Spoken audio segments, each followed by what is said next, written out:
Hello, everybody, and welcome to another edition of Magic Mics, proudly sponsored by CoolStuffInc.com, Mana Traders, as well as Twitch subs and Patreon supporters just like you. My name is Evan Irwin, and get started each week by saying hello to my two co-hosts, Power Dragon. What's up, everybody? We're now in murder season with hopefully fewer murders. Ruben Bressler. Hopefully we don't get demonetized. I think we'll be fine. Yeah, did you just demonetize us, like, from the get-go? Nah, we're 3 fine. seconds in. Man, them No, daggers. Daggers. Now, if you missed our pre-show, patrons and subscribers to this channel get access to our extended version early, as well as us hanging out on YouTube. We kick it off with our first pick, and that code push. Visit CoolStuffInc.com right now. Use promo code MagicMics. Get 5% off anything in the store, the whole order. 5% off sealed and supplies and singles. Y'all just go absolutely nuts. Use the promo code MagicMics, which we appreciate. Of course, we will raid someone at the end of the show, thanks to CoolStuffInc.com, where you can find cool stuff in stock. There you go. We're going to move on here to our first pick. And our first pick, again, not the craziest news week of all time, but we did have a new set release on all the digital clients, if you didn't get a chance to play with it over the weekend. And it's been pretty neat. We've had 2 days worth, so I've been able to play with the set 2 days. I think we would have a lot more kind of, perspective if we were able to play in the early access event and then now kind of come to it at its official release. Because I always felt like those were two very different experiences. You know what I mean? Sure.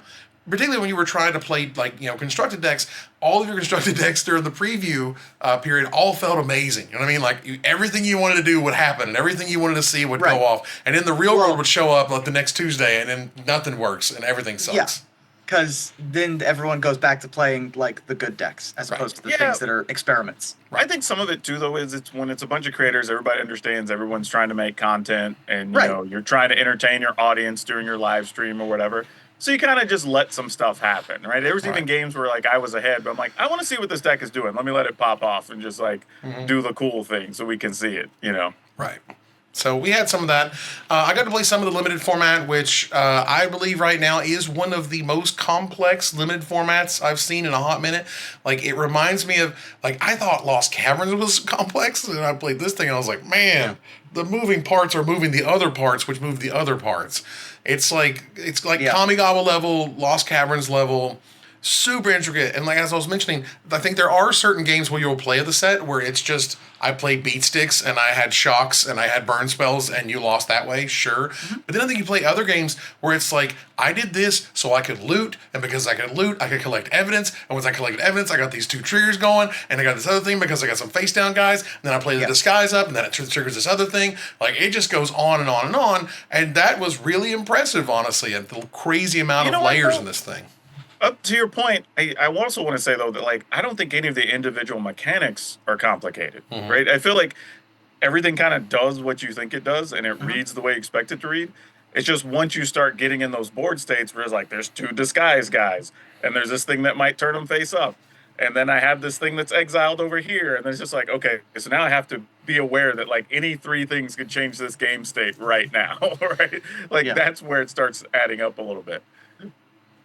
Yeah, it's a really interesting format. I really like collect evidence. It was really tough for even something like Dredge or, you know, something that or Delve, something that wanted to use the graveyard as a resource. The numbers couldn't get too big too fast, which meant that you were limited to what numbers you could use. You could only use, you know, up to 4 really for Dredge, and then Delve got up to 6, I guess, maybe a little bit higher.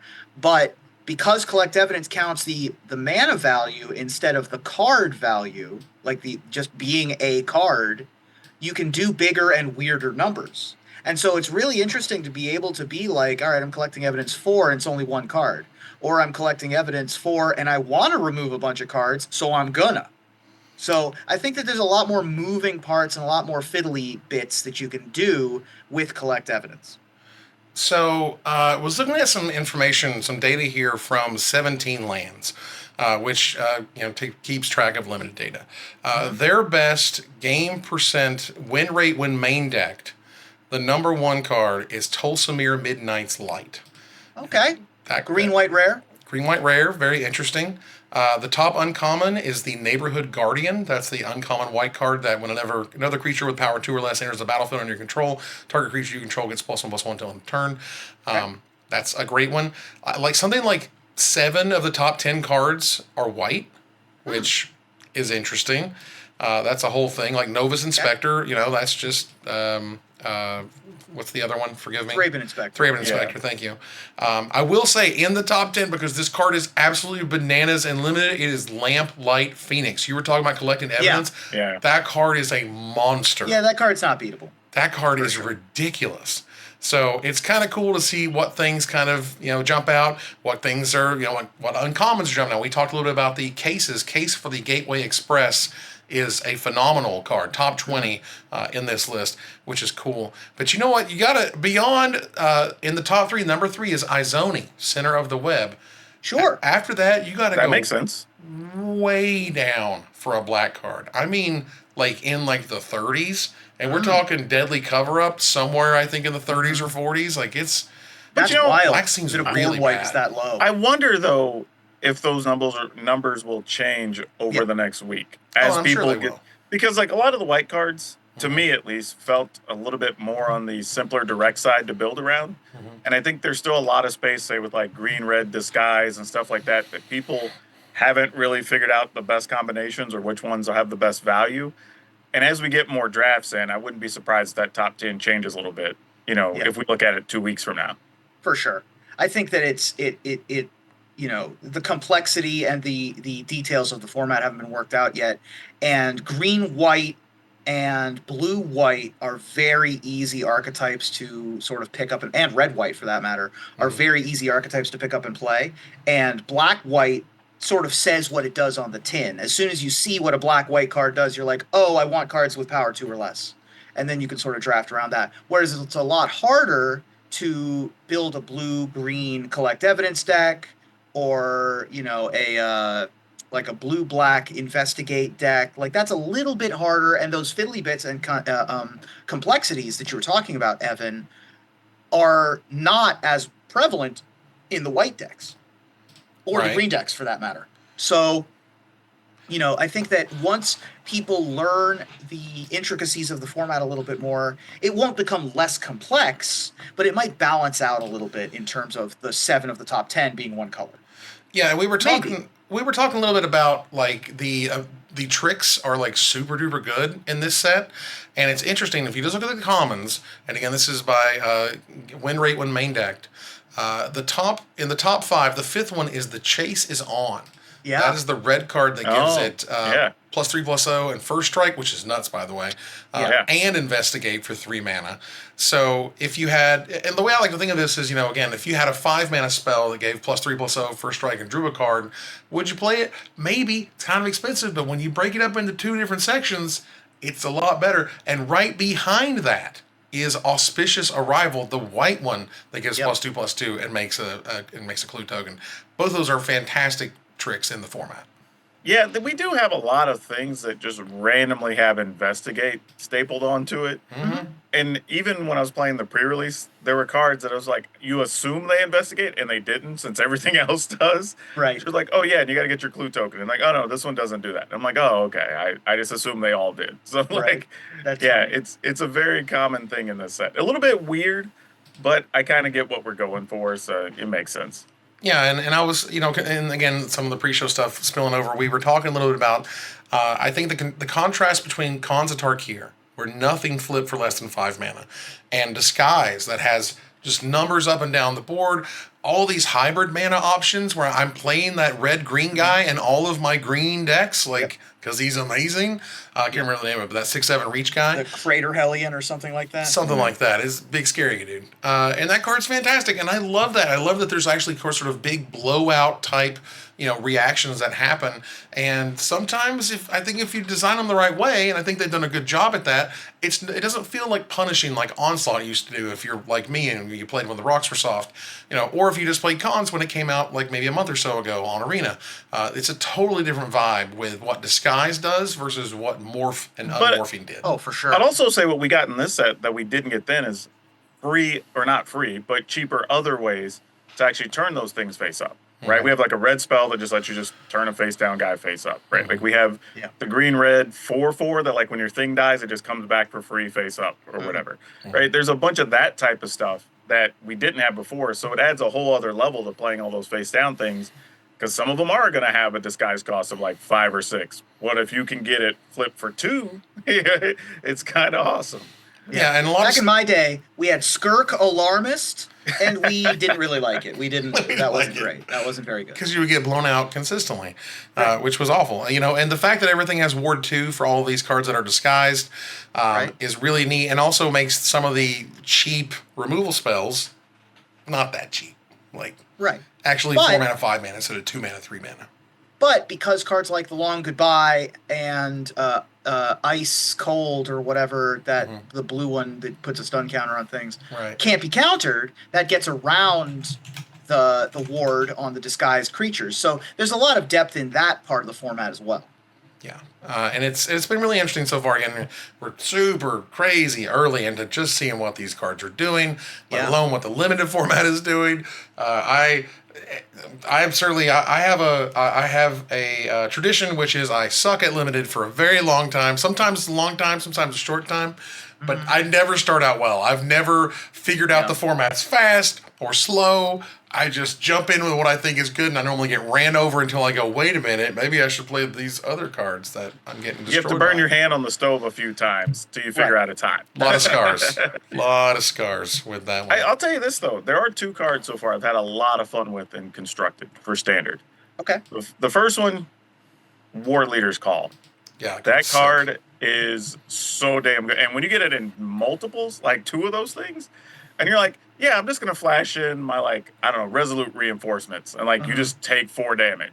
The card's awesome. And goes and it goes happens real well to pump with, your team. So you also got 3 3s for your trouble, you know? Goes well with O'Hare Papatic or whatever the red god is. No, the red also. one, Ashenel. Yeah, the red one. Yeah, that card's also very, very scary, and I need to craft my What was the other card that you were impressed with in Standard? Archdruid's Charm. Like, oh, sure. If you've been wanting to play mono green, like what it does, because I think on its face, it's not particularly great at doing any of the things it's doing. Right? It's 3 mana to go search a land, put it into play, or 3 mana to go find a creature, or put a counter on something and fight a thing, and exile an artifact or an enchantment.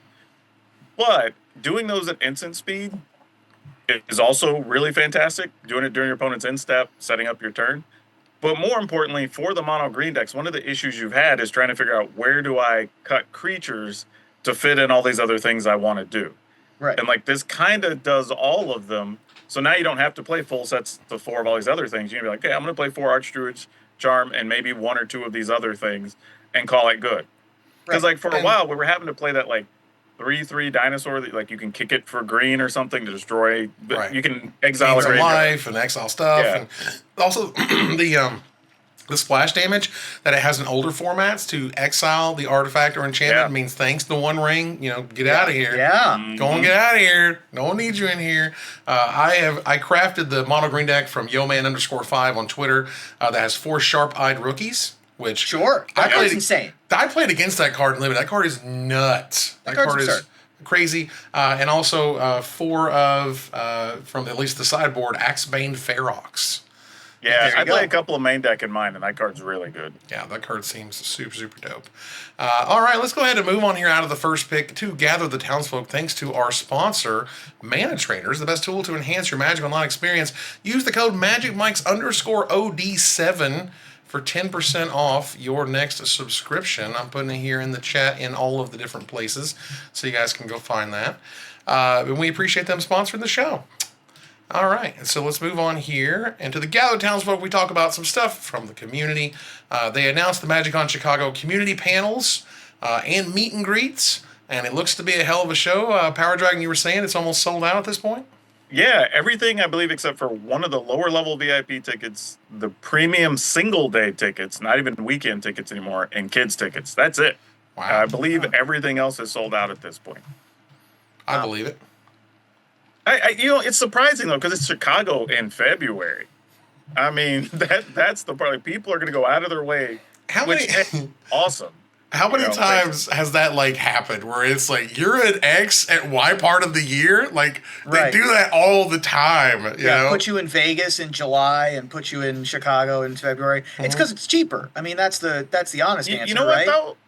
All these people, if you're saying like Wizards is killing Magic and Magic's dying, whatever, I'm like, if people are willing to go to Chicago in February, it ain't dead. You're willing to brave it. You're willing to make it out, you know. And it should be a hell of a good time. The MagicCon events are great.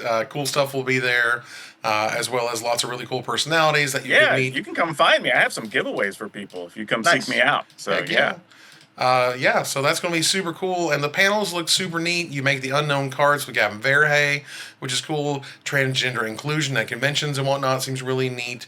Shivam and Wheeler do their Love Magic podcasts live, which is going to be cool, which we've done live tapings before. That's always a good time to have an audience there laughing at your silliness. Absolutely. Yeah. So go check it out if y'all are interested in that big old event. If you can get a ticket. I would love to. I would love to go. My sister lives in Chicago. It would have been a nice time to go, but it is cold, and also flying across the country for me. But it sounds like a great time.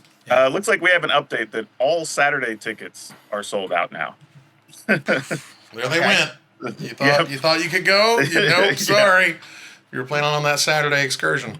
Moving on here. I'm personally saving this one for this weekend. I'm going to savor it like a fine wine, which is Ristic Studies has released a new video. Sam has come out with a 90-minute monster, the 25 years of foil Magic cards. I'm very excited to see this one. I haven't checked it out yet, but if it literally anything he's ever made is any indication, it'll be a wonderful watch start to finish.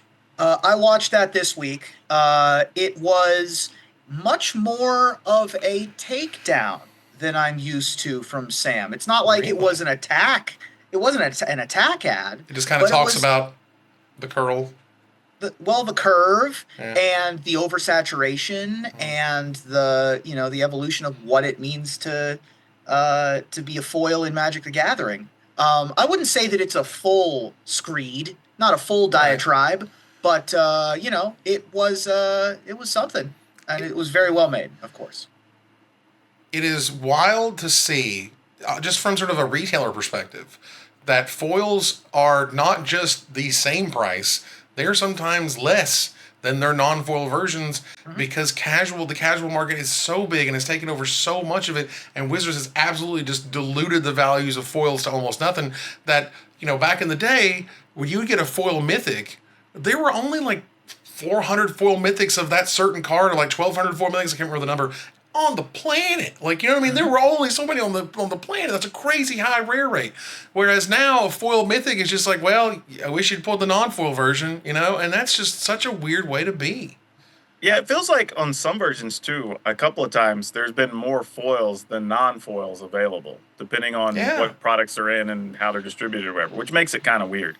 I mean, I've seen buy lists where the foil is like buy for $9 and the non-foil is buy for $10. Like, that happens, and that just to see that entire thing just go backwards is just absolutely crazy. And Sam's video speaks to a lot of the reasons why that is the case. Mm-hmm.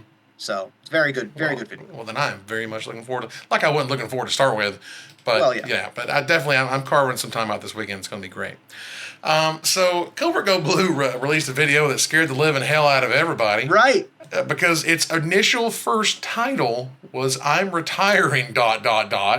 Right. When he's not, and he changed it later to like state of. It was a good clickbait. Yeah, it was like state of the channel or something. He changed the title to later, which was when I found it. So someone said it was I'm retiring. I'm like, no way. But anyway, he kind of speaks to the fact that he's been on an incredible treadmill for 6 years. Putting out an episode a day for 6 years. That's crazy. I mean, that's just crazy. And he does note, and he shows with receipts, he's made over $1 million from YouTube doing this. So it certainly gives you motivation to make those videos every single day when they give you around 25 or 30 grand a month. And that's terrific. And obviously, full disclaimer, I'm the marketing manager at CSI. He's one of our best sponsored, creators, and we don't want that train to end if we can't help it. But I think as you see this kind of, I think it's sort of burnout / sort of a feeling of completion is what I get from a lot of the people as well. Of like we did what we wanted to do. We've made the money we're going to make. We're fine now. It doesn't have to worry about us. We can go do something else if we want to.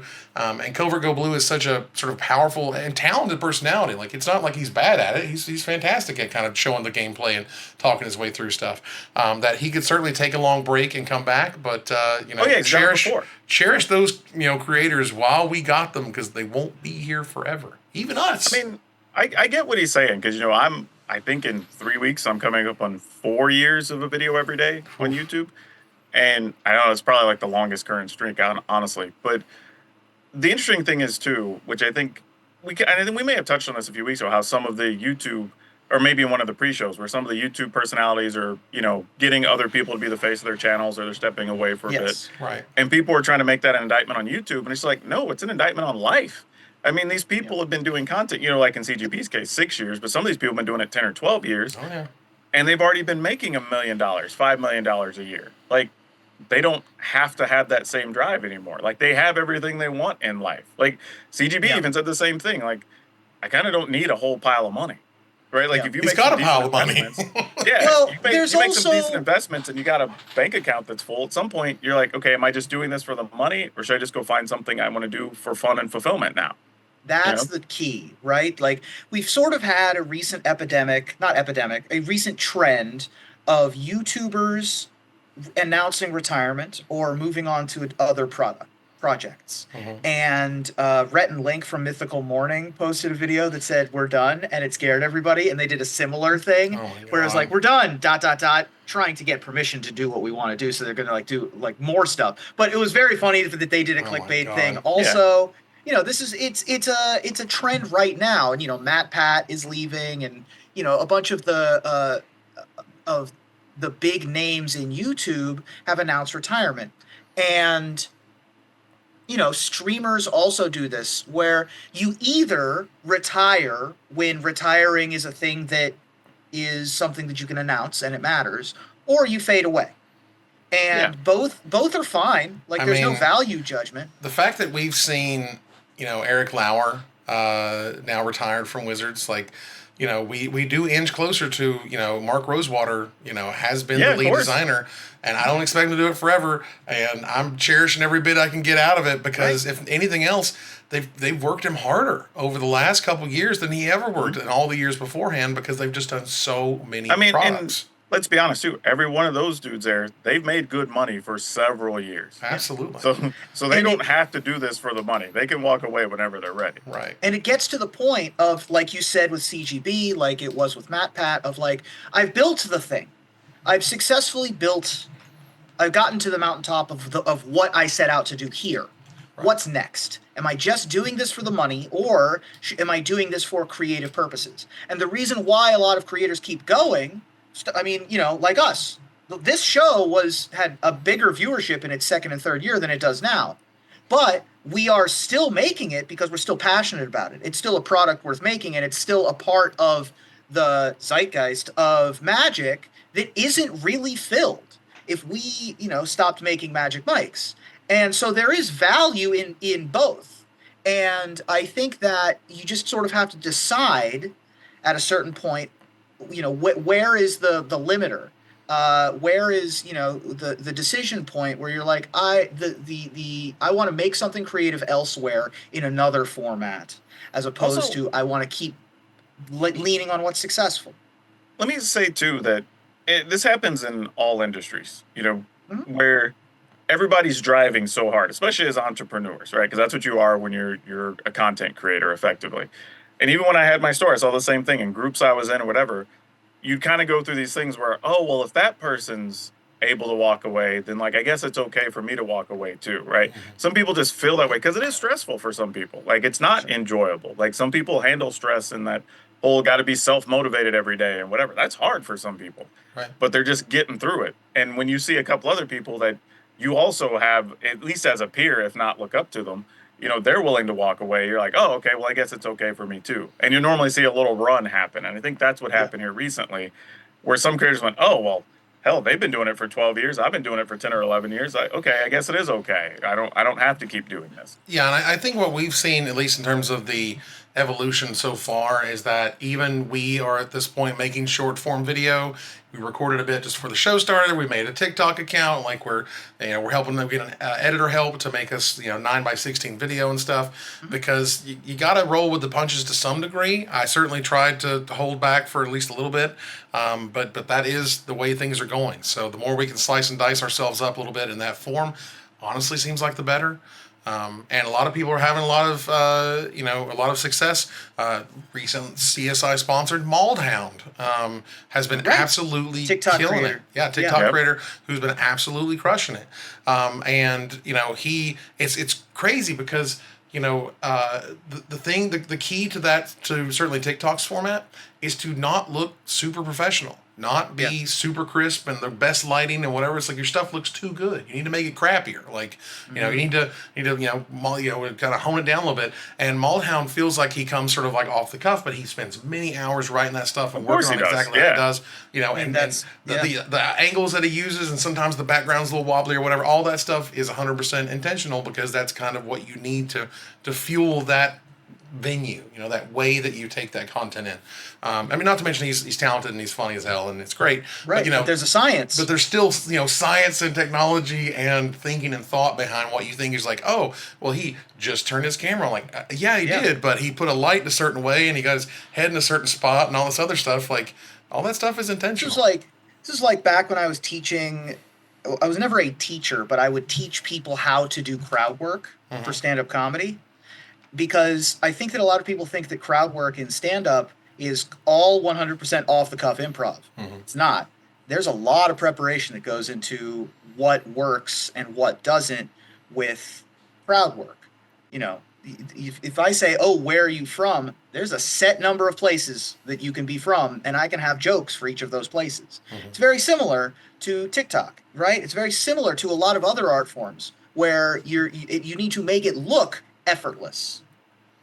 There you go. So, and I love it, particularly when you talk about sort of comedians, when you see those times where, like, you feel like they're just coming up with something, you know what I mean? Or they're just getting this idea that they're sharing with you all of a sudden because they, it's super funny. No, it was funny the whole time, and they honed it just down to the bit. Sometimes it is. Sometimes it is off the cuff. Sometimes it is spectacular, but it's spectacular because of the setup and the practice and the, I don't know that the pitch is going to come at this spot during this point in the count, but because I've practiced swinging at that pitch, I know how to hit it. Very nice. So on across the world, from not _ Tom Cruise, because he looks just like Tom Cruise, there was a post here that his bud found a EDH pod in Antarctica. Yeah. It wasn't on his 2024 bucket list, nor anybody else's. My God, they played Commander in Antarctica. We did. I'll tell you what, there's a dude on TikTok I was looking at just a couple days ago where he's in one of the research stations at the end of the earth or whatever. And he was talking about the difference between -15 and -100 degrees. Oh my God. And dude, you could literally hear his breath like a dragon. It's like the craziest thing. Like he would breathe out and it was freezing as it was coming out. Like it was so creepy. Bruh, that's wild. I love stuff like this. Play Magic on the moon. We'll get that one day. Play Magic on Mars. We'll play Magic on the space shuttle or the ISS. In space. Yeah, give me some, show me some, like you have your whole board set up and it's just floating, right? Would that be so badass? Just be like, I'm tapping my cards, I'm moving them in midair, right? I'm a techie. Like, that would be super cool. I would love that. But, we got Magic on Antarctica. Let's do it. This is, Commander was invented in Alaska. So this is this is home for Magic the Gathering. There you go. So let's move on here to some desperate ravings, some things that we can rant and rave about as we see fit. And this week, we had a few mistakes that showed up. There was a secret layer which Circular Logic was in it. And Circular Logic is a 1 blue instant that counters a sorcery, but it was misprinted as a sorcery, which is incredibly fitting and sort of cute and weird. And now that they have been pre-printing this stuff up to a certain number, all of these things are made. It's just an error. It's going to be an error that moves on in perpetuity. But beyond that, which was like, okay, cool, whatever. This also showed up this week, and I believe this is the pre-release kit that has it on there, because we confirmed that it wasn't the booster box, right? Yeah, I couldn't find it on mine if that was the case. But right here we have hashtag MTG setting, hashtag MTG set name above MagicTheGathering.com. And the thing, this is where it's like, it's not the end of the world, but when the company starts making a bunch more products with the same amount of people, and or they start to shrink people, you see errors like this. Errors like this can still happen, even if they had the full boat of everybody. It's just, I think you can just tell, because back in the day, there would be a year, sometimes years, where nothing would slip through, no misspellings, no mistakes. Whereas now, it feels like, I don't know, a good 4 to 6 times a year, we're going to have something where the names don't match from the text box to the name of the card. Something like this, a misspelling, passes through, a sorcery instead of an instant passes through. I just feel like it's one of those, like, Wizards, if they could just slow down just a hair. But you know what, though? I also think this is somewhat process as well. Back in the day, there were way more stuff that had to go through human hands. Whereas now, so much stuff is just like quick scanned in a digital file or whatever, and then sent on to the next person. That's fair. Just the way manufacturing's set up now, and so you're definitely going to get more of those problems. I have a bigger issue with the misprint on the cards than I do on the packaging, because honestly, I don't know who even looks at the boxes for the hashtags or whatever, but I'm sure somebody does, but I don't know, but. The cards feel a little worse because some people may not actually know how the cards work or what the cards actually are. So that feels a little more problematic. Though that being said, I was kind of surprised how many people really like those cards. Honestly, people seemed excited about them. I looked at them and literally just I was the shrug emoji. I mean, I didn't get it. You're like, it's fine. It's fine. And there was a whole video from the professor from Tulare Community College where he's just like, this month's Secret Lair stuff, not the greatest in the world. Not the greatest options, in terms of value and things. So that's a bit unfortunate. Yeah. That said, let's go ahead and turn the corner here to the finisher. Game Night's just produced an honest-to-goodness short film to advertise their Markov Manor Pre-Con Commander game, and it is gorgeous. Did you guys see this? It was ridiculous. It was absurd. I'm very excited now to see this. You gotta go to the game. Dude, it's like a good it. 4-minute skit that is just it looks like the intro to a TV show. Yep. Wow. Well, I'm looking forward to that as soon as we get done here. They pulled out all the stops, getting tons of actors and gamers from the MTG community acting their butts off with a script that's filled with more magic jokes than a Carrot Top pinata. So tell me, what are the future films you'd like to see on Game Nights, Ruben? Well, with comic book movies on the potential decline and Thunder Junction coming soon, I'm hoping for the classic Western to make a comeback in Magic as well as popular culture. So I expect to see Jimmy and Josh facing down at high noon and rolling a d20 to see who gets to go first. Yeah, who shot first? Dude, y'all might get only one may stand. I was gonna say, y'all might get me in a cowboy hat soon maybe for the month whenever Thunder Junction comes out. Let's go. Power Dragon? All right, so I hope we get some adorable animated versions of the Game Nights crew for Bloomborough, because the phrase, may you draw well, means a little bit something different when you're a little cartoon character. Yeah, man. That would be very exciting. That'd be high production values, man. Animation is not cheap.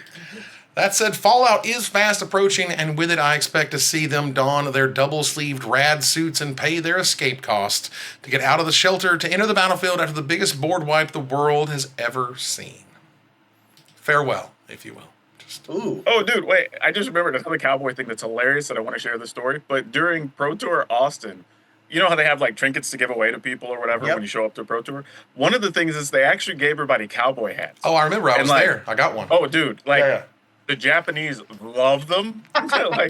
Literally, when I got there, they tried to offer me a cowboy hat. I'm like, oh, no, I'm actually Texan. It's cool. Nice. Sure. So all the locals didn't take them. Amazing. But everybody else wanted all the other people were just like, we're cowboys. Sure, I thought was hilarious. Oh, so if you search YouTube for Magic Show Pro Tour Austin or PT Austin, you will find that episode that shows lots of people having fun in cowboy hats and other things. It was a hell of a good time. That said, that ends the live episode of Magic Mics. Thanks for joining us here to discuss all things magic. Thank you, Power Dragon. Hey, it's always good to be here. Thank you for listening, everybody. Remember, give us that good review and a few stars. Some likes, some subs, some smashing, and all that stuff. Ruben, Great. Thank you so much. Thank you. Follow our TikTok. Follow our X. Maybe we should get a Threads or a Blue Sky because Twitter's dying. All right, well, Ruben, finally, maybe it actually is. You're in charge of our social media I'll presence, make those. so I'll make them and ship me the login credentials. We'll figure it out. I will do that. As we move on here to our final slide, I want to thank our sponsor, CoolStuffInc.com. Use the code MagicMics at checkout for 5% off. Our co-sponsor, Mana Traders, my co-host, Power Dragon, and Ruben Bressler. You guys for watching and listening. I hope you support us at patreon.com/MagicMics. Please follow, like, tweet, favorite, share, subscribe to everything social that tells people we exist. Catch us online on Discord, Twitch.tv at Magic Mics, live or taped on our YouTube. Follow us on Twitter at Magic Mics Cast, and join our TikTok at Magic Mics Cast. Or join us here next week. Same time, same place for another episode of Magic Mics. Good night, everybody.